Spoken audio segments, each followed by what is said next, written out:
America भी ये चीज़ बोल रहा है कि हम विक्ट्री में हैं, हम लोग जीत रहे हैं। आपको समझना पड़ेगा ये जब जो ट्रम्प जब बोल रहे थे कि मैं पूरे ईरान की सिविलाइजेशन ख़त्म करने वाला हूँ, 2 घंटे बच रहे होते हैं, 2 घंटे पहले आके आप सीज़ फायर की बात कर देते हो, तो क्या लोगों को ये चीज़ समझ में नहीं आ रही है कि आप क्यों करना चाह रहे हो? आपको भी तो टाइम चाहिए अपने रेडार सेट करने के लिए, इजराइल को भी तो टाइम चाहिए अपने रेडार सेट करने के लिए, जो इतने टाइम से सब कुछ खराब हो गया था। बिल्कुल हो सकता है, कोई बहुत बड़ी बात नहीं है। बहुत बड़ा बयान दे रही है। हाँ नहीं, मैं इसलिए बोल रही हूँ सर, क्योंकि एक तरफ बोल रहा है ना इजराइल कि हम हमला करेंगे, जब वो ये चीज़ बोल रहा है कि हम हमला करेंगे, तो सीज फायर क्या होता है? सीज फायर है कि पूरी तरीके से हमला रुक जाना चाहिए, यही होता है ना। और आप बोल रहे हो कि हम सीज फायर करेंगे, तो इसका मतलब ये है अगर उल्लंघन करेगा तभी तो ना। देखिए नहीं, उन्होंने ये चीज़ ईरान ने ये चीज़ बोली ही नहीं।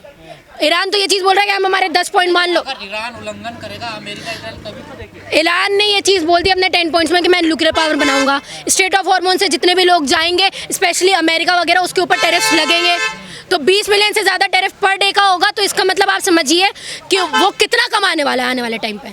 और दूसरी तरफ इजराइल को भी ये सारी चीज़ें माननी पड़ेगी, और इजराइल ये चीज़ मानने को तैयार नहीं है। नेतन्याहू इस चीज़ के लिए तैयार नहीं है, आपको समझना पड़ेगा ये चीज़।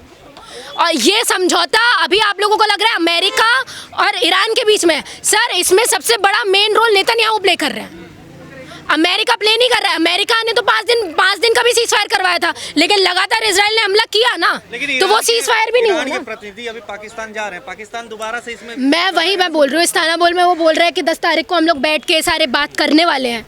ठीक है, हम तो चाह रहे हैं ये चीज़ की युद्ध रुके स्टेट ऑफ हॉर्मोन्स को लेकर, क्योंकि सारे लोग इन सब चीज़ों से परेशान हैं कि इस सब चीज़ों में पाकिस्तान बीच में आ जाता है, और पाकिस्तान ये चीज़ बोल देता है कि हम लोगों ने समझौता करवाया है। वो अपना डिप्लोमेट का जो कैरेक्टर है वो बनाने की कोशिश कर रहा है। नहीं बोल रहा है, ईरान ने और अमेरिका ने। हाँ, मैं वही बोल रही हूँ, पाकिस्तान ने ये जो टाइम है उसको यूटिलाइज किया बहुत अच्छे तरीके से। ठीक है, चाहे वो हो ना हो दूसरी बात है।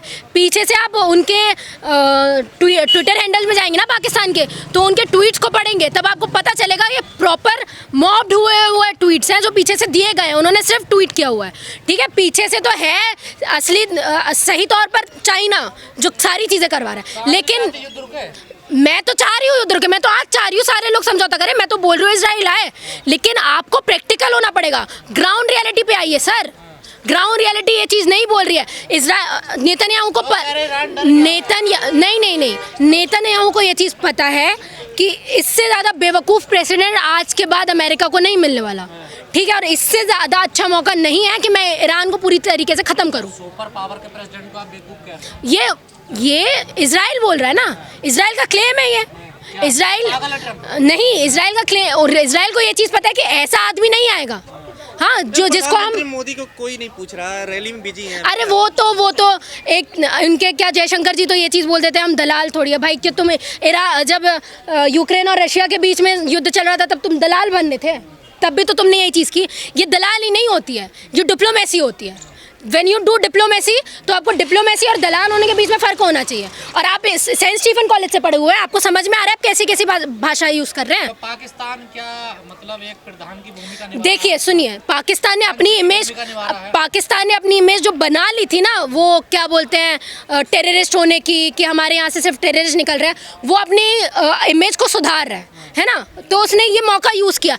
ये मौका एक बार हमारे प्रधानमंत्री ने भी ये चीज़ बोली थी कि ईरान, इजराइल, यूक्रेन और रशिया, इन लोगों से सिर्फ इंडिया बात कर सकता है, ये चीज़ बोली गई थी। अब क्यों चुप हो तुम?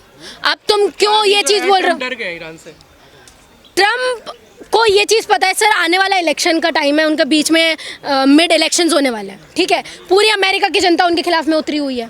ठीक है, तो उनको पता है कि मैं बच तो पाऊंगा नहीं। इलेक्शन का जो आप देखेंगे वोटिंग लाइन्स, तो आपको पता चलेगा बहुत थिन मार्जिन से वो जीतने की कगार में। वो कुछ भी हो सकता है आगे चल के, हो सकता है आने वाले टाइम में अक्टूबर नवंबर तक टाटा बाय बाय कर दे ट्रम्प को। इस युद्ध में आपको किसकी जीत? ईरान जीता है, पूरी तरीके से जीता है। ईरान ने जो पहले अपने क्लेम किए होते हैं वो लास्ट तक उस चीज़ में डटा हुआ है। ईरान ने ये चीज़ बोली थी कि हम रुकने नहीं वाले, वो नहीं रुका। तुमने डिप्लोमेसी चेंज की बार बार आके। और ईरान तो ये कहता था युद्ध अमेरिका ने शुरू किया, खत्म हम करेंगे। हाँ, तो कैसे मान गया? नहीं तो क्योंकि सर कहीं ना कहीं आके तो रुकना पड़ेगा ना।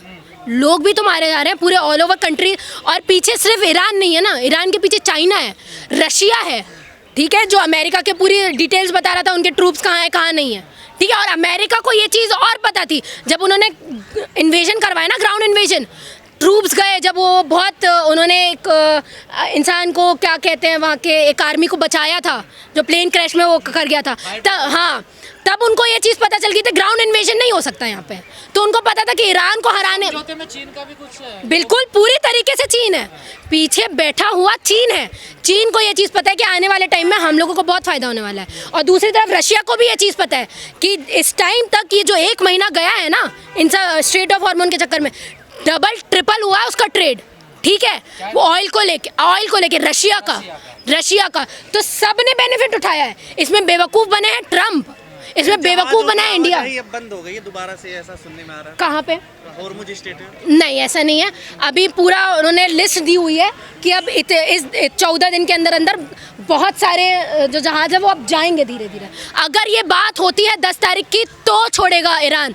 ईरान अभी भी ये चीज़ जानता है कि आप भरोसा नहीं कर सकते हो, आप ना अमेरिका के ऊपर भरोसा कर सकते हो ना इजराइल के ऊपर भरोसा कर सकते हो, क्योंकि इसके पहले भी बातचीत हुई है।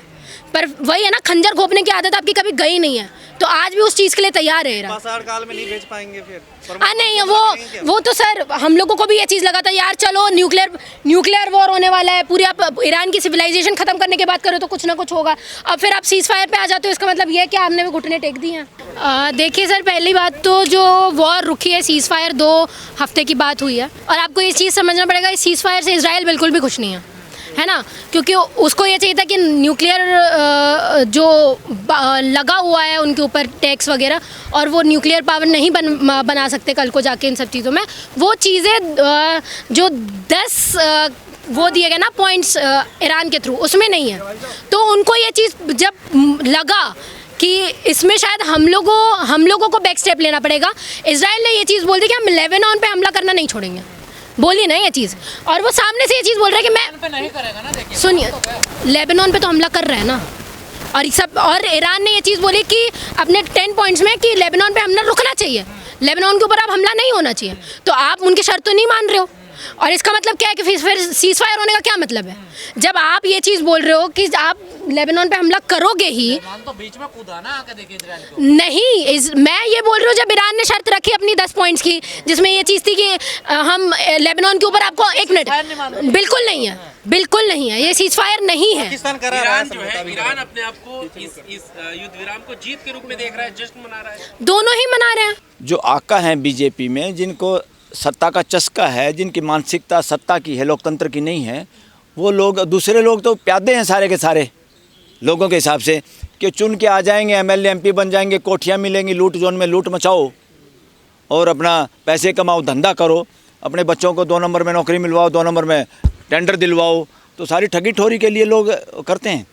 किस भी सत्ता में हमेशा चमचे होते हैं, और लोकतंत्र की व्यवस्था में चमचे नहीं होते, वहाँ बराबर के कार्यकर्ता और बराबर के लोग होते हैं। सत्ता जहाँ पर नेता, हमारा नेता कैसा हो, नरेंद्र मोदी जैसा हो, हमारा नेता कैसा हो, राहुल गांधी जैसा हो, this is nonsense going on. देश के लोगों का आप मजाक समझ रहे हैं, बंदर समझ रहे हैं क्या? एक नेता होगा, पीछे फॉलोअर होंगे, वो तो ऐसे कर ही रहे हैं। जितने जो लूचे लफंगे, जितने भी सो-कॉल्ड धार्मिक गुरु हैं, जितने जेलों में पड़े हैं, ये ऐसे तो माइंड वॉश करते हैं लोगों को, हमारा गुरु कैसा हो, फलाने जैसा हो, क्योंकि वो भगवान से मिला देगा डायरेक्ट, और लोगों को सताने का काम करते हैं। जबकि पुलिस का ये काम नहीं है, वो संविधान की शपथ लेते हैं। गलत आदेश, मौखिक आदेश प्राइम मिनिस्टर का भी मानने की किसी को जरूरत नहीं है, गृह मंत्री का हो, सीएम हो, पीएम हो, कोई भी, चाहे जज हो, चीफ जस्टिस हो, मौखिक आदेश किसी का मानने की जरूरत नहीं है देश में, लोकतंत्र में। ये राजशाही में होता है कि राजा ने कह दिया उसको मार दो, उसको पकड़ लो। लोकतंत्र में ऐसा नहीं हो सकता। ये हो रहा है जो तमिलनाडु में, जो तमिलनाडु में आपने देखा, वो उसी का रिजल्ट है। जिस तरह से लोग इसका यूज करते हैं इनका, फिर वो भी उसी तरह से व्यवहार करते हैं। 2 लोगों को मारा जाना, कस्टडी में मारा जाना बहुत बड़ा जघन्य अपराध है, मगर मैं फांसी की सज़ा के पक्ष में नहीं हूँ। उनको आजीवन जब तक वो जिए जेल में रखो। एक तो एहसास हो हर दिन कि बाहर की ज़िंदगी क्या होती है इंसान की, और तुमने इंसानों को मारा है तो उनसे काम लो भाई, और उनको सुधरने का मौका दो।